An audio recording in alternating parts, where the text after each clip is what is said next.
नमस्ते बच्चों, मेरा नाम लकी आहूजा है। मैं आपको कक्षा 11 के समाजशास्त्र का अध्यापन करवा रही हूँ। बच्चों, कक्षा 11 के समाजशास्त्र में हम अपनी द्वितीय पुस्तक समाज का भूत का अध्ययन कर रहे हैं और हम इस पुस्तक के अपने 5वें अध्याय का अध्ययन कर रहे थे। इस 5वें अध्याय का नाम है भारतीय समाजशास्त्री।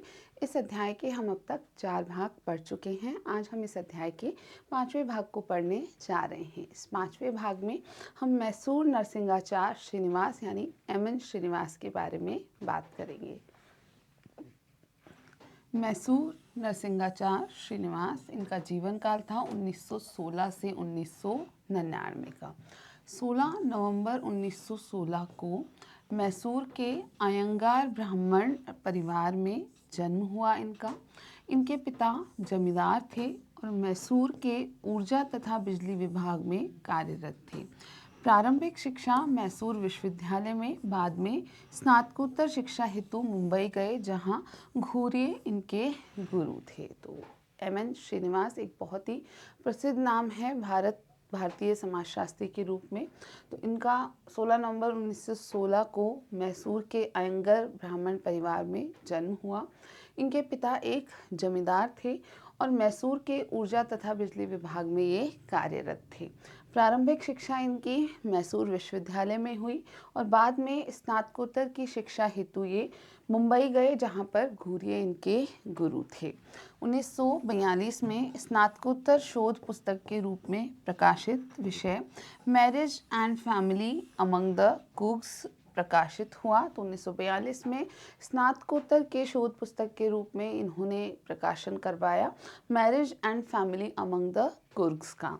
और 1944 में पीएचडी शोध कार्य 2 भाग में बम्बई विश्वविद्यालय से घूरे के निर्देशन में इन्होंने किया। तो 1944 में इनका शोध कार्य 2 भागों में पूर्ण हुआ, जो कि घूरे के निर्देशन में था। 1945 ऑक्सफोर्ड गए, पहले रेडक्लिफ ब्राउन तथा फिर इवांस प्रीचर्ड द्वारा शिक्षा ग्रहण। तो 1945 में ये ऑक्सफोर्ड गए और वहाँ पर पहले तो रेडक्लिफ ब्राउन और उसके बाद इवांस प्रीचर्ड से इन्होंने शिक्षा ग्रहण की। 1947 में ऑक्सफोर्ड से सामाजिक मानव विज्ञान में डी.फिल कर वापस आए। 1947 में ये ऑक्सफोर्ड से सामाजिक मानव विज्ञान में डी.फिल की उपाधि प्राप्त कर वापस भारत आए। 1948 ऑक्सफोर्ड में भारतीय समाजशास्त्र के प्रवक्ता के रूप में नियुक्ति हुई। इसी समय यानी 1948 में रामपुरा में इन्होंने क्षेत्र कार्य किया। तो 1948 में इनकी ऑक्सफोर्ड में भारतीय समाजशास्त्र के एक प्रवक्ता के रूप में नियुक्ति हुई, जो कि एक बहुत बड़ी उपलब्धि थी। और इसी समय यानी 1948 में ही उन्होंने रामपुरा में एक क्षेत्रीय कार्य किया, जो कि बहुत ही प्रसिद्ध हुआ।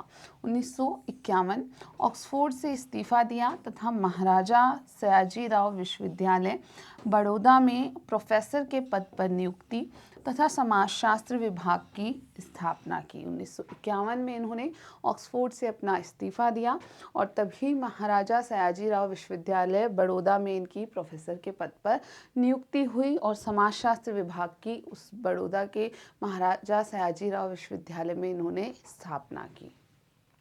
1959 दिल्ली स्कूल ऑफ इकोनॉमिक्स में प्रोफेसर के पद पर नियुक्ति हुई, समाजशास्त्र विभाग की स्थापना की। 1959 में इन्होंने दिल्ली स्कूल ऑफ इकोनॉमिक्स में नियुक्ति पाई एक प्रोफेसर के पद पर और यहीं पर उन्होंने समाजशास्त्र विभाग की स्थापना भी की। 1971 दिल्ली विश्वविद्यालय छोड़ा, बेंगलोर स्थित institute of social and economic change के ये सह संस्थापक बने। तो 1971 में दिल्ली विश्वविद्यालय को छोड़ करके बेंगलोर में institute of social and economic change के सह संस्थापक ये बने और इनका निधन हुआ 30 नवंबर 1999 में। स्वतंत्र भारत के बेहतरीन भारतीय समाजशास्त्री एम.एन. श्रीनिवास ने डॉक्टरेट की उपाधि 2 बार प्राप्त की, एक बम्बई विश्वविद्यालय से तथा दूसरी ऑक्सफोर्ड से। तो इन्होंने 2 बार डॉक्टरेट की उपाधि प्राप्त की। एक बार प्राप्त की बम्बई विश्वविद्यालय से और दूसरी प्राप्त की ऑक्सफोर्ड से। श्रीनिवास मुंबई में घुरिये के शिष्य थे। खास बात यह है कि श्रीनिवास जो थे ये मुंबई में घुरिये के शिष्य रहे। ऑक्सफोर्ड के सामाजिक मानव विज्ञान विभाग में अध्ययन के दौरान इनके बौद्धिक अभिविन्यास में काफ़ी बदलाव आया। ऑक्सफोर्ड में जब ये सामाजिक मानव विज्ञान विभाग में अध्ययन कर रहे थे, उस दौरान जो उनका बौद्धिक अभिविन्यास था, जो उनका सोच विचारने का तरीका था, उसमें एक बड़ा बदलाव आया।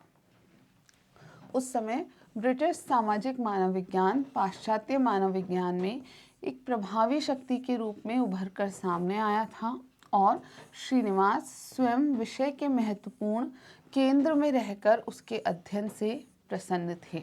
तो उसी दौरान जब श्रीनिवास ऑक्सफोर्ड गए थे, ब्रिटिश सामाजिक मानव विज्ञान जो था यह पाश्चात्य मानव विज्ञान में एक प्रभावी शक्ति के रूप में उभर करके सामने आने लगा था।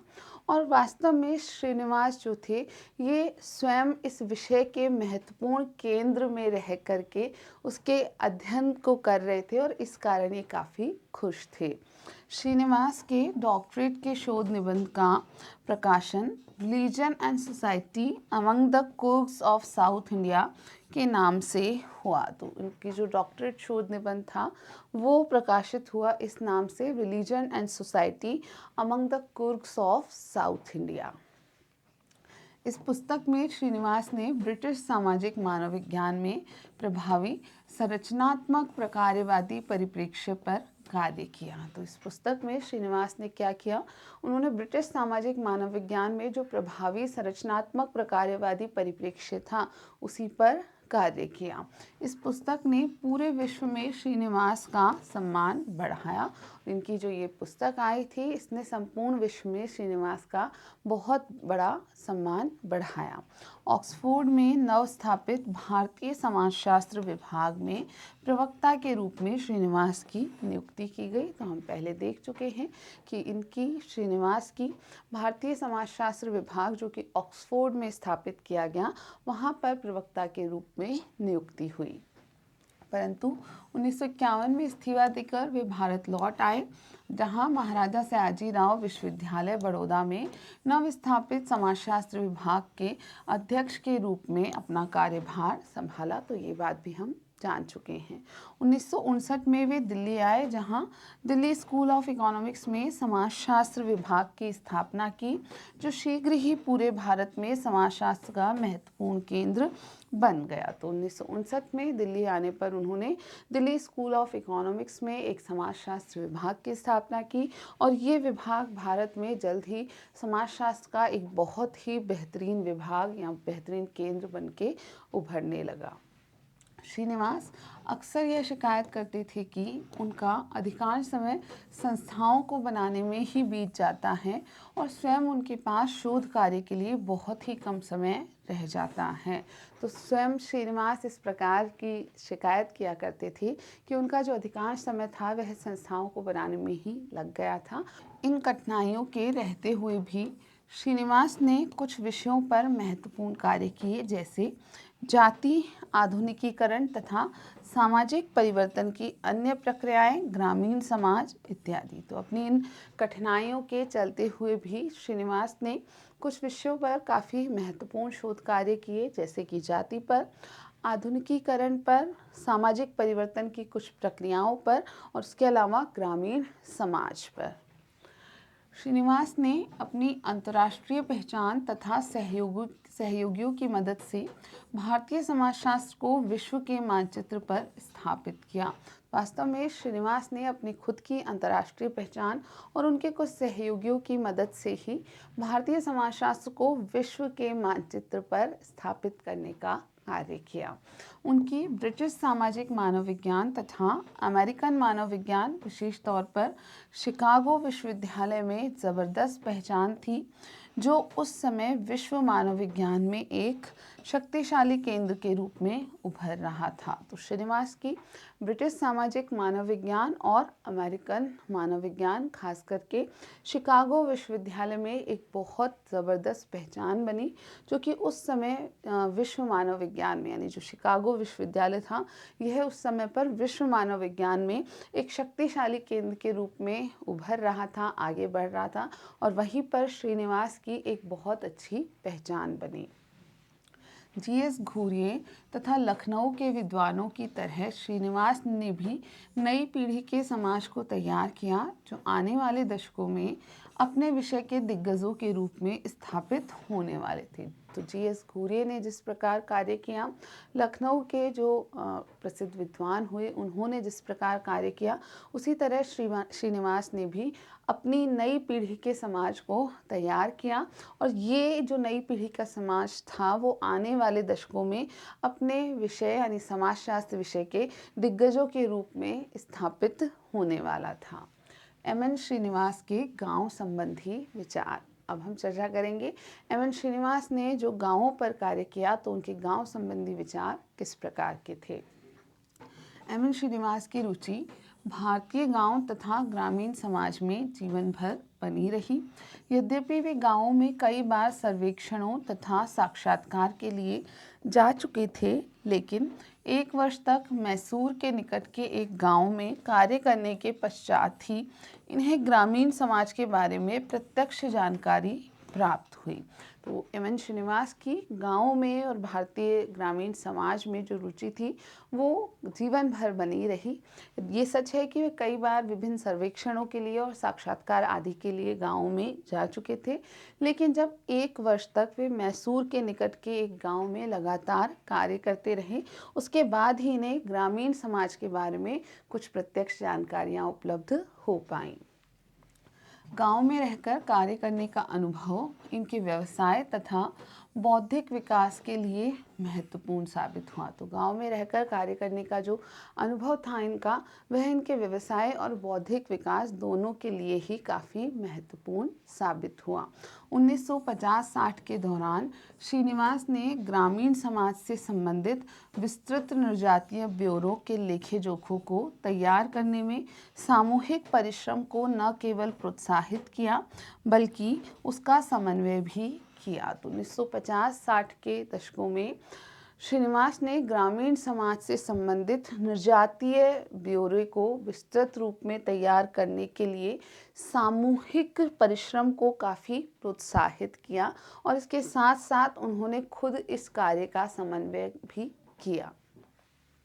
श्रीनिवास ने एससी दुबे तथा डीएन मजूमदार जैसे विद्वानों के साथ मिलकर भारतीय समाजशास्त्र में उस समय के ग्रामीण अध्ययन को प्रभावशाली बनाया। तो श्रीनिवास का एक यह भी योगदान है समाजशास्त्र में कि उन्होंने एससी दुबे और डीएन मजूमदार जैसे विद्वानों के साथ मिलकर कार्य किया, और भारतीय समाजशास्त्र में उस समय के जो ग्रामीण अध्ययन हो रहे थे उन्हें काफ़ी प्रभावशाली बनाया। गांव पर श्रीनिवास द्वारा लिखे गए लेख मुख्यतः 2 प्रकार के हैं। तो गांव पर श्रीनिवास द्वारा जो लेख लिखे गए वो मुख्यतः 2 प्रकार के हैं। सर्वप्रथम गांव में किए गए क्षेत्रीय कार्यों का नृजातीय ब्यौरा और इन ब्यौरों पर परिचर्चा। तो पहला जो लेख है वो किस बारे में है, गांव में किए गए क्षेत्रीय कार्यों का नृजातीय ब्यौरा और साथ ही इन ब्यौरों पर परिचर्चा। द्वितीय प्रकार के लेखन में भारतीय गांव सामाजिक विश्लेषण की एक इकाई के रूप में कैसे कार्य करते हैं, इस पर ऐतिहासिक तथा अवधारणात्मक परिचर्चाएं। जो दूसरे प्रकार के लेख हैं घुरिये के, उसमें भारतीय गांव जो हैं वे सामाजिक विश्लेषण की एक इकाई के रूप में कैसे कार्य करते हैं, इस पर उनकी ऐतिहासिक और कुछ अवधारणात्मक परिचर्चाएं हैं। द्वितीय प्रकार के लेखन में गांव की एक अवधारणा के रूप में उनकी उपयोगिता के प्रश्न पर श्रीनिवास का विवाद हुआ। तो दूसरे प्रकार के जो लेखन की हम बात कर रहे हैं, तो उसमें गांव की अवधारणा के रूप में गांवों की जो उपयोगिता है उस प्रश्न पर श्रीनिवास का एक बड़ा विवाद रहा।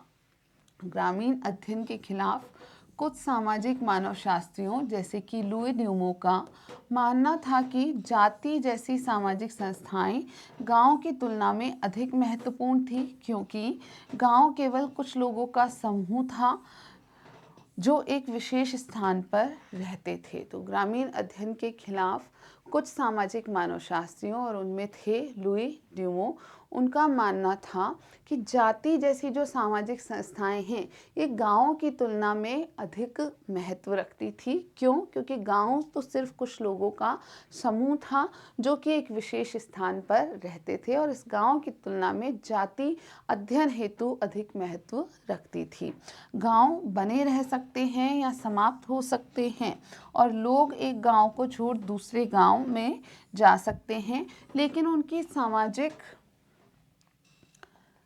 संस्थाएं जैसे जाति अथवा धर्म सदैव उनके साथ रहते हैं और जहां वे जाते हैं वहां सक्रिय हो जाते हैं। तो लुई ड्यूमो का मानना था कि गांव बने भी रह सकते हैं या फिर समाप्त भी हो सकते हैं, और जो लोग हैं वो एक गांव को छोड़कर दूसरे गांव की ओर जा सकते हैं, लेकिन उनकी जो सामाजिक संस्थाएं हैं जैसे कि जाति है, जैसे कि धर्म है, ये सदैव उनके साथ रहते हैं। यानी भले ही गांव से लोग चले जाएं, लेकिन उन लोगों के साथ में ये जाति और धर्म जैसी सामाजिक संस्थाएं हमेशा बनी रहती हैं। इस कारण से ड्यूमो का मानना था कि गांव को एक श्रेणी के रूप में महत्व देना गुमराह करने वाला हो सकता है। तो इस प्रकार से लुई ड्यूमो ने श्रीनिवास के विपरीत मत प्रकट किया था। उनका मानना था कि गांव के रूप में एक महत्व देना या गांव को एक श्रेणी के रूप में महत्व देना जो है वो एक प्रकार से गुमराह करने वाला निर्णय हो सकता है। इसके विरुद्ध श्रीनिवास का यह मानना था कि गांव एक आवश्यक सामाजिक पहचान है, और इनके विरुद्ध यानी ड्यूमो के विचारों के विरुद्ध श्रीनिवास का यह मत था कि गांव अपने आप में एक आवश्यक सामाजिक पहचान होती है।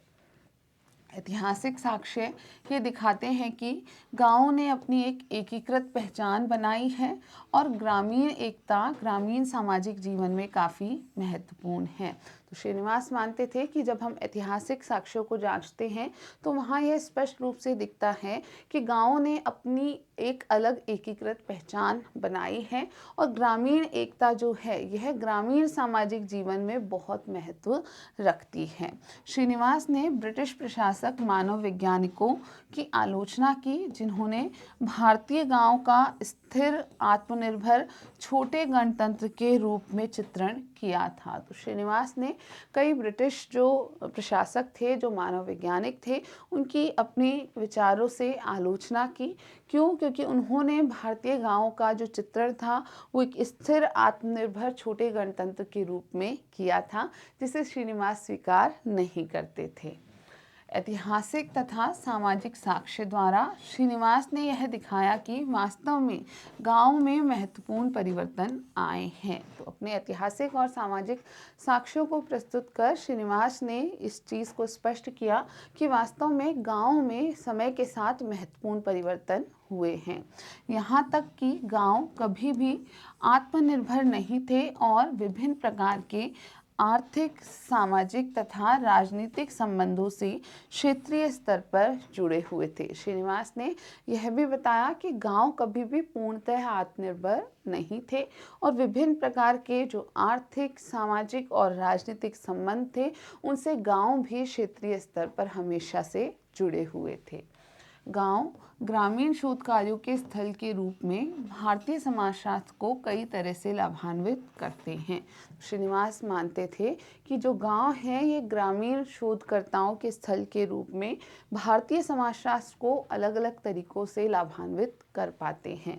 इसने नृजातीय शोध कार्य की पद्धति के महत्व से परिचित कराने का एक मौका दिया है। यानी गांवों ने ही नृजातीय शोध कार्य की पद्धति का जो महत्व है उससे हमें परिचित कराया है।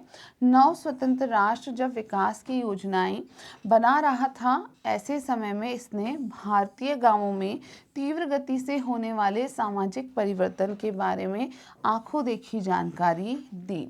तो जब हमारा राष्ट्र स्वतंत्र हुआ, तो जब नव स्वतंत्र राष्ट्र था, वह विकास की अपनी योजनाएं बना रहा था, तो उस समय में इसने भारतीय गांव में तीव्र गति से जो सामाजिक परिवर्तन हो रहे थे उनके बारे में आंखों देखी जानकारी प्रस्तुत की थी। ग्रामीण भारत से संबंधित इन विविध जानकारियों की उस समय काफ़ी प्रशंसा हुई, क्योंकि नगरीय भारतीय तथा नीति निर्माता इससे अनुमान लगा सकते थे कि भारत के आंतरिक हिस्सों में क्या हो रहा था। और ये जो जानकारी प्राप्त हुई, तो श्रीनिवास मानते थे कि ग्रामीण भारत से ये जो अलग अलग जानकारियाँ प्राप्त हुई विभिन्न नृजातीय अध्ययनों के फलस्वरूप, वे उस समय काफ़ी प्रशंसा की पात्र हुई, क्योंकि नगरीय जो भारतीय थे और जो नीति निर्माता थे, वे इन जानकारियों से ही अनुमान लगा पा रहे थे कि भारत के जो आंतरिक हिस्से हैं वहाँ पर कैसी स्थितियाँ थी, वहाँ पर क्या कुछ हो रहा था। इस प्रकार ग्रामीण अध्ययन ने समाजशास्त्र जैसे विषय को स्वतंत्र राज्य के परिप्रेक्ष्य में एक नई भूमिका दी। तो श्रीनिवास मानते थे कि इस प्रकार से जो ग्रामीण अध्ययन हुए, उन्होंने समाजशास्त्र जैसे विषय को एक स्वतंत्र राज्य के संदर्भ में या उस परिप्रेक्ष्य में एक नई भूमिका प्रदान की थी। मात्र आदिम मानव के अध्ययन तक सीमित न रहकर इसे आधुनिकता की ओर बढ़ते समाज के लिए भी उपयोगी बनाया जा सकता है। तो मात्र एक आदि मानव के अध्ययन तक सीमित ना रखकर इसे आधुनिकता की ओर बढ़ते हुए समाज के लिए भी उपयोगी बनाया जा सकता है।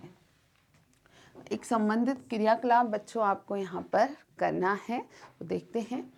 मान लीजिए कि आपका कोई मित्र दूसरे ग्रह अथवा सभ्यता का है और पहली बार पृथ्वी पर आया है और उसने कभी गांव के बारे में नहीं सुना है।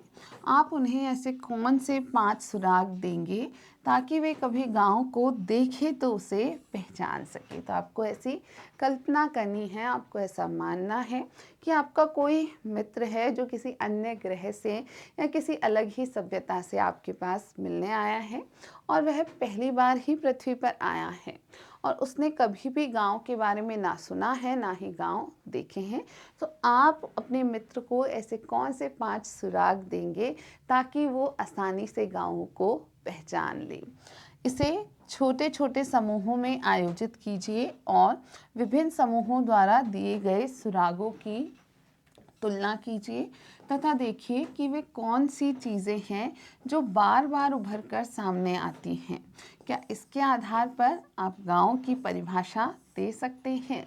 तो आपको ये जो कार्य करना है, ये काल्पनिक जो स्थिति सुना करके ये कार्य जो करना है, छोटे छोटे अलग अलग समूह में करना है। आप 4 से 5 साथियों के समूह बना सकते हैं और फिर जो सुराग अलग अलग समूहों द्वारा बताए जाते हैं उनकी आपको एक तुलना करनी है और इस तुलना के आधार पर आपको देखना है, पता करना है कि वे कौन सी चीज़ें हैं जो बार बार आपके सामने आती हैं और क्या इसके आधार पर आप गांव की एक परिभाषा दे पाते हैं। आपकी परिभाषा एक अच्छी परिभाषा है या नहीं, इसे देखने के लिए अपने आप से एक सवाल कीजिए। क्या ऐसा कोई गांव है जहां आपके द्वारा दी गई परिभाषा की सभी या ज़्यादातर चीज़ें अनुपस्थित हैं। तो अब आप अपनी जो परिभाषा बनाएंगे उस परिभाषा में उसकी हम कहें कि परिभाषा कितनी अच्छी है, यह जानने के लिए और ये पता करने के लिए आप अपने आप से एक सवाल कीजिए कि क्या कोई ऐसा गांव है आपकी नज़र में जहां आपने जो परिभाषा प्रस्तुत की है गांव की, उसकी सभी या ज़्यादातर चीज़ें अनुपस्थित हैं। यदि ऐसा है तो वह परिभाषा बहुत अच्छी नहीं है, लेकिन यदि आपको ऐसा कोई गांव नहीं मिलता है आपके आसपास तो आपकी परिभाषा एक अच्छी परिभाषा है। एक अन्य क्रियाकलाप भी बच्चों यहाँ पर आपको करना है। 1950 में नगरीय भारतीयों में ग्रामीण अध्ययन के प्रति काफ़ी रुचि थी, जिसे समाजशास्त्रियों ने उस समय शुरू किया था। क्या आपको लगता है कि नगर के लोग आज भी गांव में रुचि रखते हैं? तो 1950 में जो नगर में रहने वाले भारतीय नगरीय भारतीय थे, उनके ग्रामीण अध्ययन के प्रति काफ़ी रुचि थी, जिसे वास्तव में समाजशास्त्रियों द्वारा उस समय शुरू किया गया था। तो क्या आपको लगता है कि नगर के जो लोग हैं वे आज भी गाँव में उतनी रुचि रखते हैं? टीवी, फिल्म अथवा अखबारों में गांव पर कितनी बार चर्चा की जाती है? तो टीवी में, फिल्म में, अखबारों में गांवों पर कितनी बार चर्चाएं की जाती हैं? अगर आप नगर में रहते हैं तो क्या आपका परिवार आज भी अपने गांव के रिश्तेदार के संपर्क में है? और अगर आप नगर के निवासी हैं, आप शहर में रहते हैं, तो क्या जो आपका परिवार है वे आज भी आपके गांव के जो रिश्तेदार जहाँ रहते हैं उनसे संपर्क में है या नहीं है? इस प्रकार के संपर्क आपके पिता अथवा दादा की पीढ़ी में थे, और इस प्रकार के संपर्क जो आज यदि आप शहर में रहते हैं और अपने गांव के रिश्तेदारों से रख पाते हैं, तो इस प्रकार के संपर्क क्या आपके पिता या आपके दादा के समय में हुआ करते थे? यह भी पता करने की कोशिश कीजिए। क्या आप किसी ऐसे व्यक्ति को जानते हैं जो नगर छोड़ गांव में जाकर बस गया हो? साथ ही आपको यह भी सोचना है कि आपके आसपास क्या आप किसी ऐसे व्यक्ति को जानते हैं जो कि नगर छोड़ के गांव में जाकर के बस गया हो? क्या आप ऐसे किसी व्यक्ति को जानते हैं जो वापस जाना चाहता हो? और क्या आप ऐसे किसी व्यक्ति को जानते हैं जो नगर छोड़कर गांव में आ तो गया हो लेकिन वो वापस जाना चाहता हो? अगर हाँ, तो वे कौन से कारण हैं जिनके लिए ये नगर छोड़ गांव में जाकर बसना चाहते हैं? तो अगर कोई ऐसे कारण आपको मिलते हैं कि कोई व्यक्ति जो है वो नगर छोड़ के गांव में क्यों जाकर के बसना चाहते हैं, अगर आप ऐसे किसी व्यक्ति को नहीं जानते हैं, तो आपको ऐसा क्यों लगता है कि लोग गांव में नहीं रहना चाहते हैं? यदि ऐसा कोई व्यक्ति आपको नहीं मिलता है जो नगर छोड़ के गांव में रहना चाहता है, तो आप ज़रा सोच के देखिए कि ऐसे क्या कारण हैं कि लोग शहर छोड़ के, नगर छोड़ के गांव में रहना नहीं चाहते हैं। अगर आप किसी व्यक्ति को जानते हैं जो गांव का रहने वाला है पर नगर में रहना चाहता है, तो वे गांव छोड़ने के क्या कारण देते हैं? और साथ ही आपको सोचना है कोई ऐसा व्यक्ति जो कि रहता है गांव में लेकिन वो गांव छोड़ के नगर में बसना चाहता है, तो यदि ऐसा कोई व्यक्ति है तो वो किस कारण से गांव छोड़ना चाहता है, आप उससे बात कीजिए कि वो क्यों गांव छोड़ के शहर की ओर जाना चाहता है। तो बच्चों, ये बहुत ही रुचिपूर्ण क्रियाकलाप है। आप अपने आसपास के लोगों से बात कीजिए, और समाजशास्त्र को सीखने के लिए यह आवश्यक है कि आप कुछ प्रश्न पूछने की आदत डालें, आप कुछ सर्वेक्षण करने की आदत डालें, अपने आसपास के लोगों से कई मुद्दों पर बातचीत करने की आदत डालें। तो बच्चों, आज के लिए इतना ही, और इसके साथ ही हमारे अध्याय 5 का जो सैद्धांतिक पक्ष है वो पूर्ण हो गया है। अब हम अगले वीडियो में हमारे इस अध्याय के अभ्यास प्रश्नों को हल करना प्रारंभ करेंगे। वीडियो देखने के लिए आप सभी का बहुत बहुत धन्यवाद।